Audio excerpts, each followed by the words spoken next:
dengan inayah Allah tentunya, dengan kasih sayang Allah, dengan hidayah Allah, kita sempat datang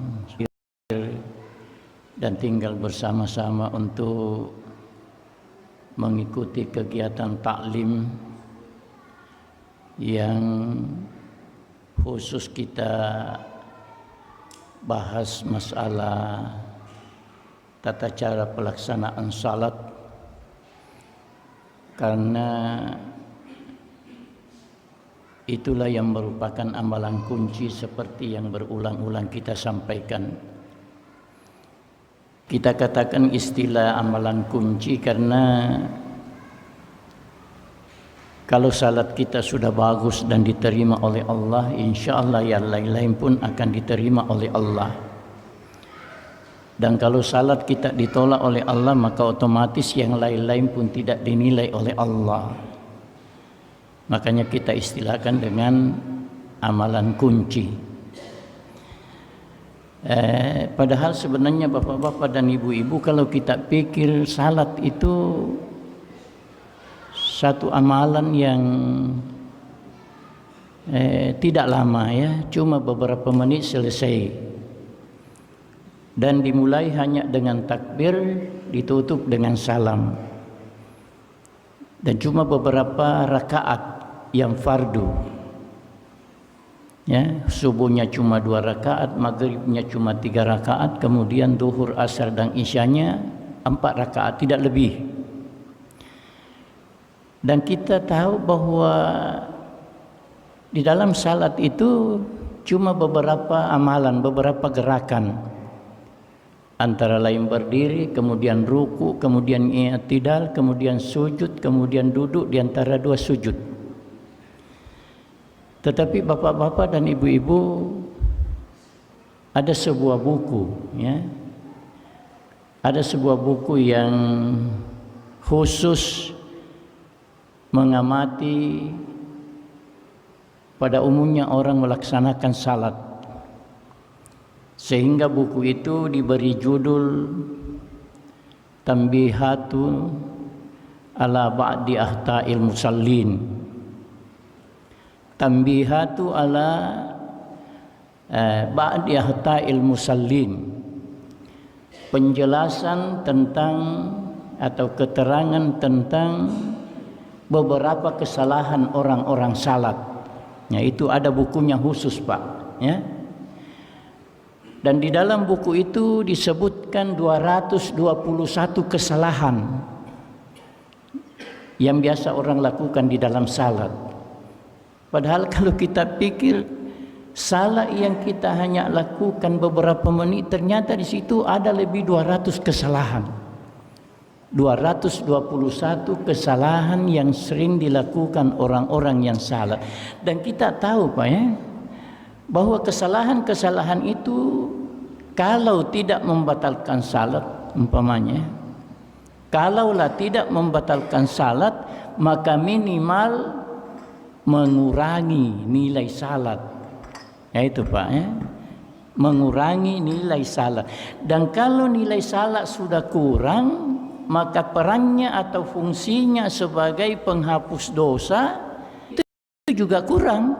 Salat itu merupakan amalan pamungkas untuk pelebur dosa, sehingga Nabi menjamin kalau orang sudah salat dengan bagus dan salatnya diterima oleh Allah, maka orang itu sudah dapat jaminan kalau dosa-dosanya akan dimaafkan oleh Allah, atau dapat jaminan kalau orang itu sudah berhak untuk masuk syurga. Dapat jaminan masuk syurga masuk. Tapi itu tadi salat yang sempurna, bagus duduknya, apalagi dan semua gerakan-gerakannya, karena gerakan-gerakan di dalam salat ini kita ulang, semua gerakan rahasia sepenuhnya ya, itu milik Allah. Tidak ada yang kita apa hikmah-hikmahnya, apa rahasia tangan, kenapa ada posisi tangan harus jari-jari harus dilepas, kenapa ada posisi jari-jari harus dirapatkan ya. Dan itu kita tidak tahu apa rahasianya. Ya. Dan ketika kita angkat tangan kan kita sudah tahu bahwa tangan kita diarahkan ke kiblat, ya, dan jari-jari seakan-akan ikut menghadap kiblat. Nah, jadi ulama mengajarkan kalau kita angkat tangan jangan kita angkat begini, Pak. Ya. Kita lengkung sedikit ini supaya jari-jari seakan-akan menghadap kiblat. Bahkan di buku yang saya maksud, Pak, itu ya, buku yang kita sebutkan tadi, di situ diajarkan kalau kita angkat tangan begini caranya. Ini kan tidak lazim, ya, tidak lazim, tidak umum, ya, tapi ini masih perlu dikoreksi karena kalau dia angkat tangan begini modelnya, Allahu Akbar. Angkat tangan juga dari ruku sami Allahu liman hamidah begini. Nah, ini karena apa? Dimaksudkan kalau jari-jari kita menghadap ke kiblatnya. Tapi kalau Ustaz Abdus Samad cukup diangkat dan dilengkung sedikit, ya, jari-jari menghadap ke kiblat. Nah, yang salah kalau kita begini, Pak. Yang salah kalau kita begini. Jadi kembali Bapak-bapak, Ibu-ibu, bagaimana perlunya kita mempelajari salat ini karena kita ingin salat kita itu sempurna. Ya, kita ingin begitu. Salat kita itu sempurna. Karena Nabi mengatakan sallu kama ra'aitumuni usalli. Salatlah kamu seperti apa yang kamu lihat saya salatnya. Jadi tentu yang dimaksud di situ gerakan-gerakannya. Jadi ini sudah berulang-ulang, Pak. Sudah berulang-ulang kita jelaskan. Kalau tidak salah insyaallah pada malam ini kita memasuki bahagian satu rakaat sempurna. Ya, kita sudah masuk pada satu rakaat sempurna. Maksudnya karena Nabi waktu mengajar itu Hallaj bin Rafi, Nabi hanya mengajarkan satu rakaat. Ya. Kemudian Nabi mengatakan begitulah seterusnya. Nah, makanya di situ terjadi perselisihan pendapat, Pak, ya.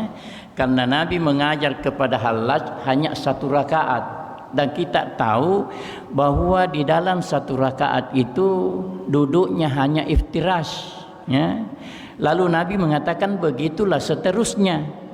Maka orang yang berpegang di dalam hadis ini tidak kenal adanya tawarru. Ya, tidak kenal adanya tawarruk. Makanya banyak, Pak, terutama orang-orang dari Arab tidak pakai tawarruk di dalam salat. Baik salat 2 rakaat, salat 3 rakaat, salat 4 rakaat, mereka tidak kenal dengan tawarruk itu. Karena Nabi mengatakan begitulah seterusnya, ya. Tetapi bukan cuma kali itu Nabi mengajar, dan bukan cuma Hallaj bin Rafi yang Nabi ajar, ya. Dan Nabi pernah salat di atas mimbar. Kemudian Nabi turun ruku sujud turun sujud di bawah mimbar. Kemudian setelah selesai Nabi mengatakan, saya melakukan itu supaya engkau mempelajari cara saya salatnya. Jadi biar tidak diajar orang, biar tidak ada sahabat yang menyampaikan, tapi kita melihat caranya Nabi melakukan salat, artinya sahabat melihat caranya Nabi melakukan salat, itu sudah pelajaran. Nah, sudah cukup di situ, melihat saja caranya Nabi itu sudah pelajaran. Makanya, Pak, bermacam-macam sahabat memberikan komentarnya. Saya melihat Nabi salat begini, saya melihat Nabi salat begitu.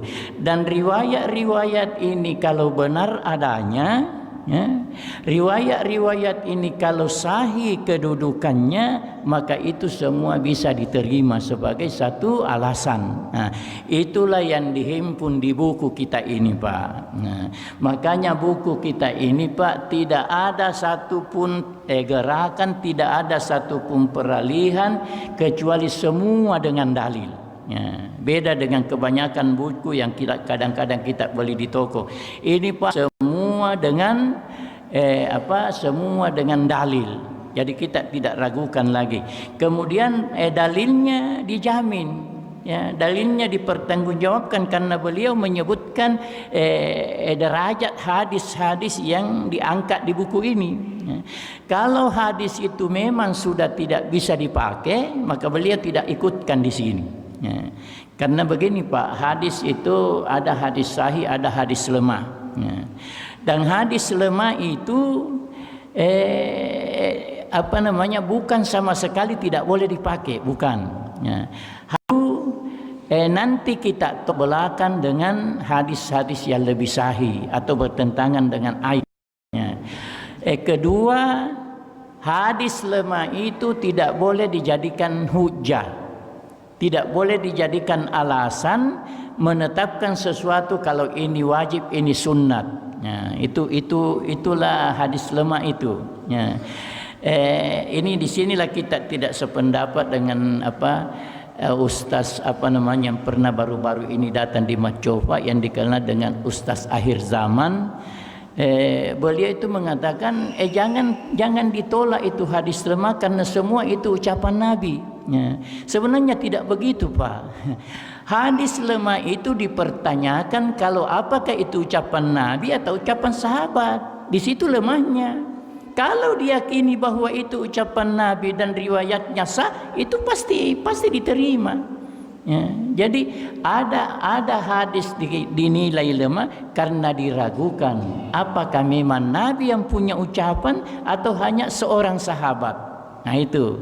Bukan bahwa semua hadis lemah itu juga ucapan Nabi sehingga jangan langsung ditolak. Enggak. Ya, kalau diyakini itu ucapan Nabi kok kita terima. Nah, kita terima. Begitulah penjelasan sebahagian ulama kita. Jadi buku ini bapak-bapak, ibu-ibu, kita sudah masuk di bahagian akhir satu rakaat itu. Jadi kita tinggal mengambil potongan-potongan yang kita rasa butuh untuk tambahan penjelasan. Di sini Pak ya. Di sini juga ada penjelasan karena sallallahu alaihi wasallam yarfa'u ra'sahu minas sujudi mukabbiran. Ya. Nabi mengangkat mukanya dari sujud sambil bertakbir. Ya, jadi riwayat ini hanya menjelaskan adanya takbir intikal atau takbir peralihan dari sujud ke duduk. Ya. Kemudian di sini lagi ditambahkan la tatimmu salatul li ahadim minan nasi hatta yasjuda hatta tatma'inna mafasiluhu. Tidak sah salatnya, tidak dihitung sah salat seseorang sehingga dia tenang di dalam sujudnya. Nah, dia sujud sambil tenang. Jadi tenang itu yang pokok Pak, bacaannya soal kedua, ya. Tenangnya yang pokok.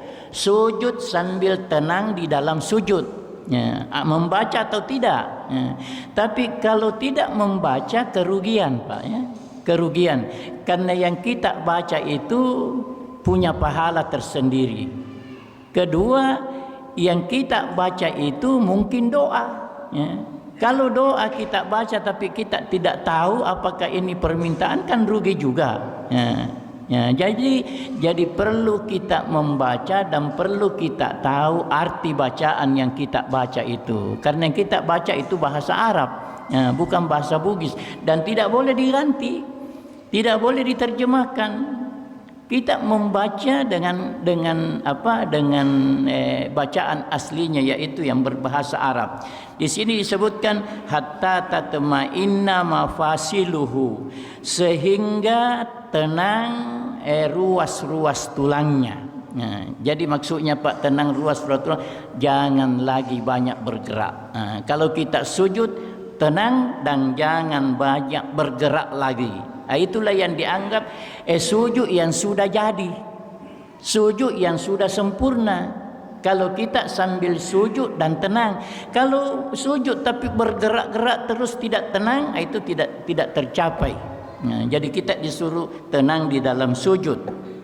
Summa yaqulu Allahu Akbar, kemudian mengatakan Allahu Akbar, wa yarfa'u ra'sahu, dan mengangkat kepalanya hatta yastawiya qa'idan, sampai sempurna duduk atau sampai duduk dengan sempurna.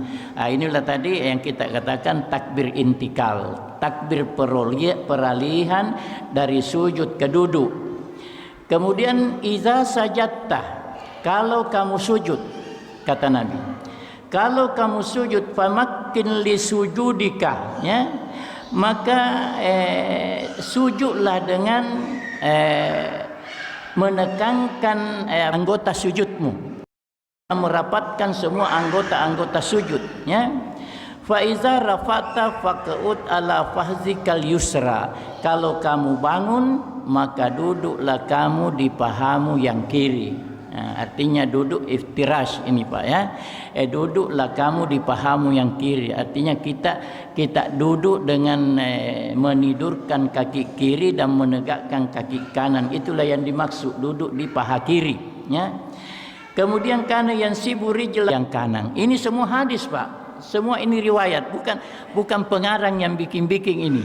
Semua itu dari riwayat-riwayat yang diperoleh. Bahwa keterangan-keterangan yang kita maksud itu dari sahabat pada umumnya. Kemudian yastakbilu bi asabihi hal kiblata, menghadapkan jari-jari kaki ke kiblat. Jadi menghadapkan jari-jari kaki ke kiblat apa artinya begini, ya. Jadi jangan kasih begini tangan kaki. Sekali belajar untuk tahu bagaimana yang diajarkan Nabi.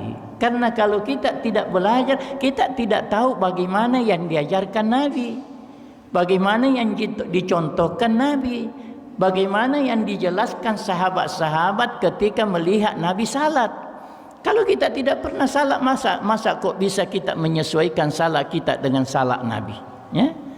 Padahal sekali lagi saya jelaskan Pak, seperti yang kita terangkan tadi malam di masjid di Lajai itu, bahwa bacaan itu soal kedua, ya. Bacaan soal kedua. Membaca atau tidak di dalam sujud kan orang salat, ya. Kenapa? Karena bacaan itu sekurang-kurangnya ada pahalanya. Kedua, bacaan itu kadang mengandung nilai doa, ya. Kalau tidak sekurang-kurangnya mengandung nilai-nilai pengagungan, ya. Bagaimana kita mengagungkan Allah kalau kita tidak tahu arti yang kita sebutkan, ya? Bagaimana kita minta kalau kita tidak tahu arti yang kita baca? Pada mengandung permintaan. Makanya sekali lagi saya katakan wajib hukumnya kita mempelajari itu salat, ya. Wajib hukumnya. Ya, jadi kita semua wajib mengetahui arti bacaan-bacaan itu, ya, karena kita tidak mungkin melakukan dengan baik kalau kita tidak tahu, ya. Jadi itulah la tatimmu salatu ahadikum hatta yaf'ala zalika. Kemudian wa ekana yutiluha hatta takuna qariban min sajdatihi, ya. Kemudian Nabi akan duduknya, Nabi memanjangkan duduknya, ya. Bagaimana panjangnya? Hatta takuna qariban min sajdatihi, sehingga hampir sama atau kurang lebih lamanya Nabi duduk dengan lamanya Nabi sujud, kurang lebih, ya. Kan kita kadang-kadang juga Pak sujudnya lama-lama tapi duduknya sebentar sekali, ya. Itu tidak mencontoh Nabi. Kita harus lama-lama sujudnya, lama-lama duduknya, membaca atau tidak. Nah, tapi kalau kita faham bacaan Pak, tentu kita akan duduk sepanjang bacaan yang kita baca. Katakanlah umpamanya, Subhanakallahumma rabbana wa bihamdika Allahumma ghafirli, sekurang-kurangnya 1 kali, ya. Lalu kita duduk, kita baca Rabbi ghafirli, Rabbi ghafirli, Rabbi ghafirli, Rabbi ghafirli. Disesuaikan kira-kira berapa lamanya tadi kita sujud dengan membaca Subhanakallahumma rabbana wa bihamdika Allahumma ghafirli. Atau kita baca Subhana rabbiyal a'la, ya, berapa kali, ya. Karena sebenarnya 3 kali itu hanya 3 kali itu hanya solusi Pak, ya. 3 kali bacaan di dalam sujud itu bukan itu yang terbaik, ya, bukan itu yang terbaik. Itu kayaknya sekurang-kurangnya, walaupun boleh juga 1 kali, ya. Kenapa kita katakan sekurang-kurangnya kalau boleh juga 1 kali? Artinya standar minimalnya kebiasaan Nabi membaca. Tapi kalau kondisi mendesak bisa 1 rakaat, ya, bisa 1 rakaat. Bahkan seperti yang saya pernah jelaskan Pak, ya, Nabi pernah salat sunnah fajar, dan ketika itu Nabi salat sepertinya terlalu cepat, Ya. Sehingga Aisyah mengatakan, saya ragu kalau Nabi tidak membaca Fatihah. Ya. Ini ucapan Aisyah tidak boleh kita artikan kalau sepertinya Nabi tidak membaca Fatihah, karena Nabi sudah tegaskan la salata liman lam yaqra bi Fatihatil kitab. Tidak ada salat kecuali dengan membaca Al-Fatihah, ya. Itu. Jadi ucapan Fatihah ini hanya memberi kesan bahwa Nabi terlalu cepat. Nah, tapi itu tidak menunjukkan cepatnya yang bagaimana, ya, karena kalau terlalu cepat itu salat tidak sah. Ya, tidak sah kalau gerakan-gerakan kita terlalu cepat, itu salat kita tidak sah. Tapi ini maknanya Aisyah itu memberi komentar karena tidak begitu biasanya Nabi. Jarang sekali Nabi, dan boleh dikata kali ini saja. Kenapa? Karena mendesak waktu subuh, matahari hampir terbit. Jadi kalau lama-lama salat sunnatnya bisa salat subuh kebakaran. Nah itu, maka di sini Nabi mempercepat sedikali bacaan Nabi, cuma hanya sekali Subhana Rabbiyal A'la. Itu begitu pengertiannya, Pak, ya, bahwa Nabi seolah-olah tidak membaca Fatihah. Nabi pasti membaca, cuma karena Aisyah melihat barusan Nabi salat seperti itu, maka begitulah komentar Aisyah. Ya, tapi kita tidak fahami seperti itu, Pak, karena banyak ayat-ayat, banyak dalil-dalil lain yang memberi penjelasan. Kemudian yang kusu hatta yakulal kaidu kadanasiyah, ya. Kadang Nabi, ya, kadang Nabi ketika duduk di antara dua sujud, ya, yang kusu Nabi tinggal diam, ya, Nabi tinggal diam. Hatta yakulal kailu, sehingga kadang ada orang berkata kadanasiyah, sepertinya Nabi lupa. Ya. Karena lamanya Nabi duduk dikira Nabi lupa, ya. Lupa kalau baru satu kali sujud, sehingga dikira tidak akan sujud lagi karena lamanya, tapi ternyata sujud juga.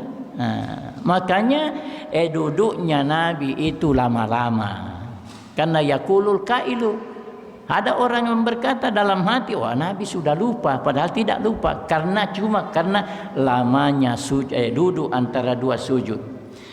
Kemudian di dalam sujud itu kan duduk itu Nabi kan membaca beberapa bacaan, kita sudah jelaskan di bahagian awal-awalnya, yaitu bacaan di antara dua sujud itu ada beberapa bacaan, antara lain di sini, Pak, Allahumma ghafir, ya, kadang juga Rabbi ghafir, ya, itu Allahumma ghafirli warhamni wajaburni warzuqni wahdini wa'afini warfa'ni wahdini wa'afini warzuqni. Itu antara lain Nabi baca di antara duduk, dan kadang juga Nabi sujud. Itulah antara saja ini, karena di bahagian awal buku ini kan kita sudah jelaskan beberapa macam yang biasa Nabi baca antara dua sujud, berapa macam yang biasa Nabi baca ketika ruku, berapa macam yang biasa Nabi baca ketika duduk antara dua sujud. Nah, dan ini cuma contoh. Allahumma ghafirli warhamni wajaburni warfa'ni wahdini wa'afini warzuqni. Nah, kadang-kadang juga, Pak, lebih pendek dari itu. Rabbi ghafirli warhamni warzuqni wahdini warfa'ni wahdini warzuqni. Kadang lebih pendek, tidak diambil wa'afini, tidak diambil juga wajaburni, ya, itu kadang-kadang begitu. Dan itu tidak apa-apa, Pak. Yang penting kondisi, dilihat kondisi.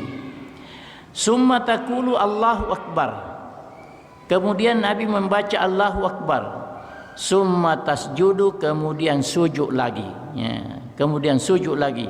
Hatta tabtama'inna mafasiluka, ya. Bukan ini. Kemudian berkata Allahu Akbar, ya. Jadi ini pengajaran Nabi. Kemudian kamu mengatakan Allahu Akbar, summa tasjudu, kemudian kamu sujud, ya. Ini seolah-olah, Pak, harus takbir dulu baru sujud. Ya, sebenarnya ini hanya menunjukkan adanya takbir intikal. Ya, boleh saja bersamaan bergerak dengan sujudnya, tapi dalam hadis ini sebutkan summa taqulu Allahu akbar, kemudian kamu mengatakan Allahu akbar, summa tasjuda, kemudian kemudian kamu sujud hatta tatma'inna mafasiluka, sehingga ruas-ruas tulang belakangmu atau ruas persendianmu tenang di tempatnya masing-masing. Summa fa'al zalika fi salatika kulliha, kemudian begitulah seterusnya dalam salatmu semuanya, seluruhnya. Begitulah seluruhnya, artinya sudah begitulah seharusnya kamu lakukan kalau salat. Wa kana sallallahu alaihi wasallam yarfa'u yadaihi ma'a hadzal takbir, dan kadang-kadang Nabi mengangkat kedua tangannya bersamaan dengan ini sujud. Maksudnya di sini Pak, ketika sujud kedua Nabi kadang-kadang angkat juga tangannya sementara beliau duduk. Ya, tapi ini riwayat tidak lazim Pak, tidak lazim. Cuma barangkali pernah ada melihat Nabi begitu dan diriwayatkanlah seperti itu, dan ternyata hadisnya dianggap kuat, maka beliau cantumkan di dalam buku ini. Ya, begitu juga Pak, sami Allahu liman hamidah. Nah, ketika kita sami Allahu liman hamidah kan kita lepaskan tangan Pak, ya, kita lepaskan tangan. Kemudian kita mau sujud. Ketika kita mau sujud, kita angkat lagi baru turun sujud. Nah, ada juga riwayatnya seperti itu, tapi itu seperti ini tadi, tidak lazim. Nah, yang menjadi bahagian yang perlu kita faham Pak, sami Allahu liman hamidah. Nah, ini kan ada juga faham begitu. Ketika dia sami Allahu liman hamidah, kembali dia bersedekap seperti sebelum beliau ruku. Mengenai hal ini Bapak-bapak, Ibu-ibu, dalil yang difaham itu juga dalil kita. Dalil yang difaham itu juga yang kita pakai. Artinya kembali ruas-ruas tulangmu kepada posisinya masing-masing. Jadi karena dia bilang tadi sebelum ruku posisi tulang-tulang begini. Jadi kalau sudah selesai sami Allahu liman hamidah, kembali seperti ini. Tapi yang kita pahami ketika kita berdiri kan lurus kita punya tangan tergantung, karena ruku kita sudah lakukan, dan tempat melipat tangan di waktu salat ketika kita berdiri. Berdiri membaca Fatihah, berdiri membaca surah. Setelah kita ruku maka tidak ada lagi penjelasan kalau model kita begini. Makanya Pak, ya, makanya di dalam buku ini oleh Muhammad Nasiruddin Albani sebagai pengarang buku ini, yang dikenal juga sebagai ahli hadis, mengatakan orang yang melipat kembali tangannya sesudah ruku tidak diragukan lagi kalau itu melakukan bid'ah sesat. Beliau mengatakan, bukan saya. Beliau mengatakan, pengarang ini mengatakan tidak diragukan lagi kalau itu adalah bid'ah sesat. Artinya tidak ada contohnya, tidak ada dasarnya, hanya kesalahan analisa. Kesalahan analisa sehingga terjadi seperti itu. Kemudian summasna zalika fi kulli raka'atin wa sajdatin. Kemudian kamu lakukan seperti itu setiap kamu ruku dan setiap kamu sujud. Fa iza fa'alta zalika faqad tamma. Ini hadis ini juga yang kita ambil kemarin. Seperti itulah yang kamu lakukan, ya. Jadi seperti pelajaran Pak, ya. Seperti pengajaran itulah yang kamu ikuti dan kamu salat seperti penjelasan itu, faqad tammat salatuka, maka sempurnalah salatmu. Sempurnalah salatmu. Wa in angkasta minhu syai'a, kalau kamu menyalahi daripada itu sedikit saja, kamu menyalahi daripada itu sedikit saja, apa kata Nabi? Angkasta min salatika, kamu kurangi nilai salatmu. Jadi musolani ni cek dek sempajannu. Kamu pasti salah ni rupa guruan ngeko musolani ni tu sempajannu cek dek. Dek berarti kemasolan ni cek dek kan dek nanda soku. Ndak sempurna lagi. Kalau sudah dirusakkan itu. Makanya bapak-bapak, ibu-ibu penting sekali rasanya ini kita harus belajar dulu ya. Makanya ada istilah itu di dalam buku-buku yang biasa kita baca, al ilmu qablal amal ya, ilmu didahulukan daripada amalan ya. Kenapa? Karena kalau tidak ada ilmu kita beramal tidak beres-beres amalan. Nah itu. Jadi kita harus berilmu dulu, mempelajari dulu caranya bagaimana supaya baik yang kita lakukan. Tapi jangan dengan alasan ini Pak, jangan dengan alasan ini sehingga ada di antara kita berkata, kalau begitu jangan dulu salat.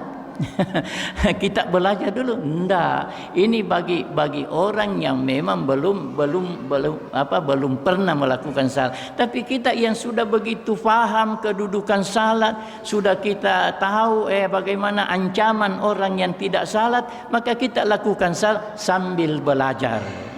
Karena kalau kita melakukan salat kadang sudah ada contoh, apalagi kalau kita ikut imam. Imam kan tidak mungkin jadi imam kalau tidak faham Pak. Nah itu, tidak mungkin dijadikan imam kalau tidak faham. Cukup kita ikut dia. Tetapi supaya salat kita sempurna juga, mari belajar. Nah, pelajari bagaimana berdirinya, bagaimana angkat tangannya, bagaimana lipat tangannya. Ya, begitulah seterusnya.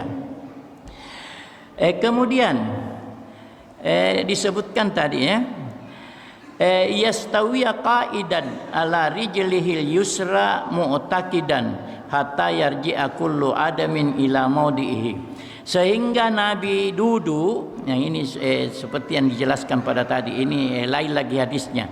Sehingga Nabi duduk di atas kaki kirinya, hatta yarji'a kullu adamin ila maudihi, sehingga tulang-tulangnya mengambil posisinya masing-masing. Bagaimana kalau kita duduk seperti itu, posisi ruas-ruas tulang kita berhenti atau mapan.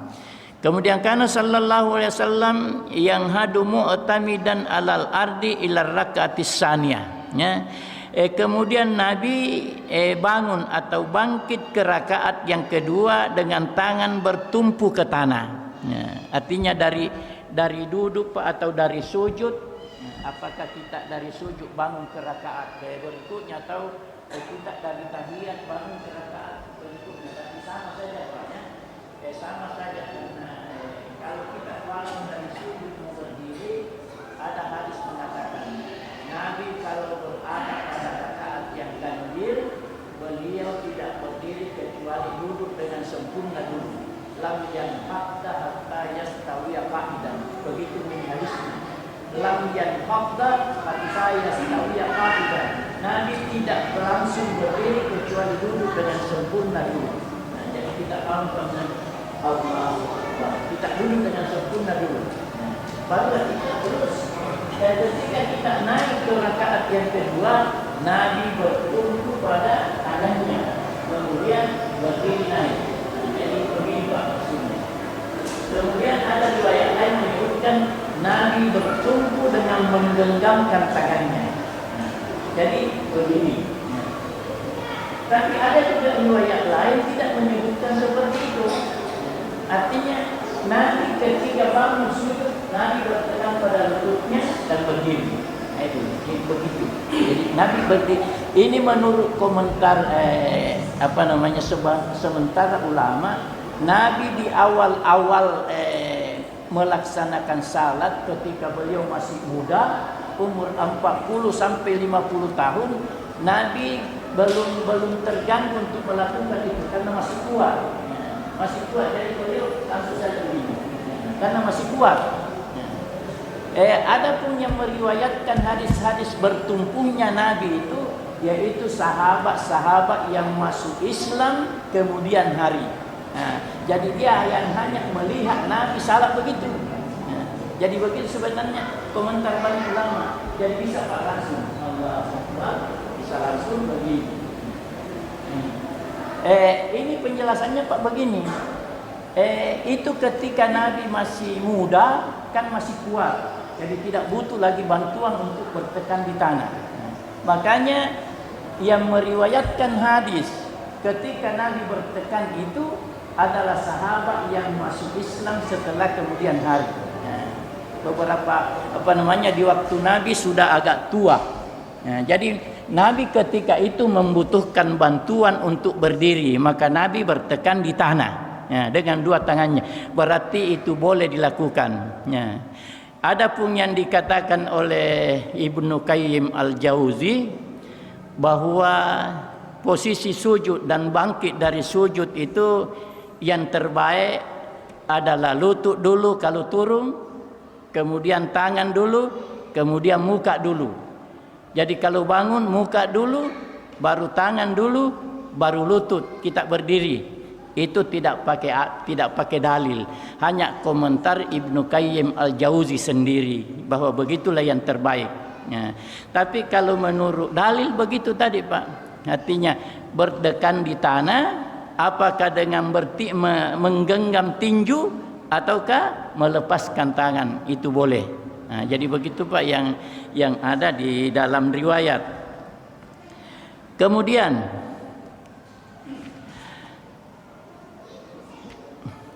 kana sallallahu alaihi wasallam idza nahada fi rakaati saniyati wastaftahal hamdu wa lam yaskut. Nabi kalau naik berdiri pada rakaat kedua, maka Nabi membaca Fatihah dan tidak berhenti di situ. Artinya Nabi kalau sudah berdiri dari rakaat yang pertama misalnya langsung berdiri, maka Nabi memulai baca Fatihah dan tidak berhenti lama. Maksudnya tidak berhenti sebagaimana pada rakaat kedua di mana orang membaca doa iftitah. Begitu maksudnya. Jadi artinya ini hadis antara berdirinya Nabi dan bacaannya tidak ada bacaan mendahului Fatihah, tidak ada bacaan sebelum membaca Fatihah yang menyebabkan Nabi harus berhenti beberapa saat. Beda dengan takbir ihram, Nabi berhenti beberapa saat karena membaca doa iftitah. Kadang lama-lama, kadang singkat-singkat, tergantung doa iftitah mana yang beliau baca. Tapi kalau bangun berdiri ke rakaat kedua, tidak ada lagi bacaan mendahului Fatihah. Jadi langsung berdiri, langsung disambung dengan Fatihah, yang tentunya dengan membaca basmalahnya dulu, Bismillahirrahmanirrahim, kemudian dibaca Fatihah. Selanjutnya